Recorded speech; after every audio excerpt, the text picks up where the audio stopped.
We welcome Amjad Taha, a journalist and political analyst based in Bahrain and the regional director for the British Middle East Centre for Studies and Research. Amjad, good to see you again. An exciting day for Bahrain and Israel, of course. You are literally on the ground there. Give us a sense of the atmosphere there. How are people in Bahrain responding to this trip and, of course, the opportunities that lie ahead?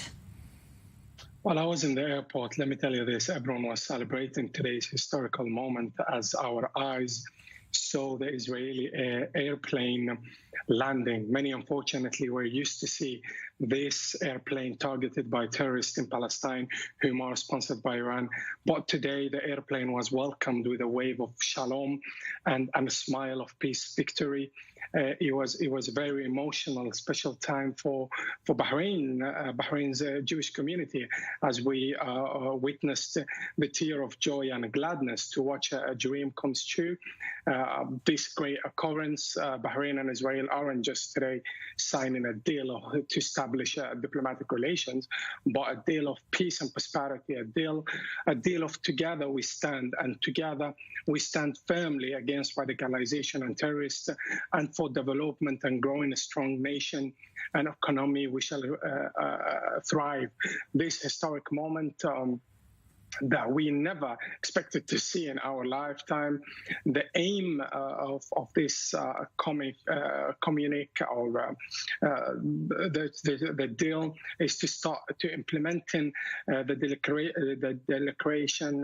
declaration which was signed in Washington, and but to put more meat into make it more detailed and defined in the principle of relations between the countries. I believe today this was achieved, or at least this will be an umbrella for two-side agreements to be signed in the next several months. We're talking about a great both-side commitment to engage in one of the main things that they will be signing, or we heard it will be signed. It was that both sides to commit not to engage in any hostile or war action against each other, and act to prevent such action on their lands or territories by third parties. And surely we know who is the third party, at least for this period of time. The enemy of all in the Arab Middle East is the Iranian regime.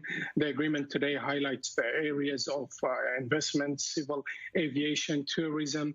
I'm one of those people who would be happy to visit Jerusalem, Tel Aviv. And a lot of these agreements, they will be highlighting a lot of trade, science, technology, environment, communication, health, agriculture, water, energy. So again, I mean, congratulations to the Kingdom of Bahrain and Israel on their decision to establish full diplomatic relations. Today marks another significant historical moment and achievement to which we will always celebrate, and it will contribute enormously to the stability and the prosperity of the region. To that exact point, you talk about the emotions on both sides. Many would never have imagined a day like this would be happening in our time. How is today's trip being covered by the media in Bahrain? Well, everyone was celebrating it, to be honest. I mean, you could hear the radio stations, all of them. They had a song, the national songs, and also songs that plays about the peace and prosperity and so on.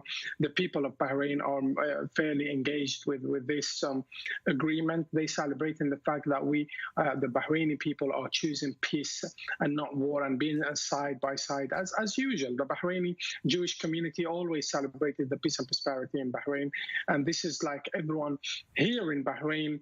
I mean, you could see the tears as the airplane was landing, as you see the Jewish Israel flag in Bahrain for the first time.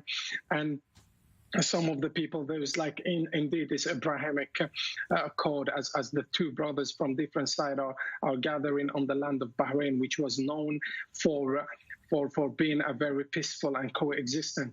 This is a significant change, a step to change in what's happening in the Middle East, and it's an indication that we are on a new narrative, a narrative of hope, a narrative of prosperity, where you have a dialogue, not a war, not killing each other, where you have a debate, and certainly doing all of that by still keeping the Palestinian right for a dignified life. And this is an opportunity to try to shape something positive for our region. Right. And this is what we're going to say this time. This time, Israel is not going to stand alone. If Iran is throwing those missiles through Gaza by supporting the terrorists in Gaza and so on, Israel is not going to be standing alone. Everyone is going to be with Israel. You're not being alone anymore. This is a message to the Israelis.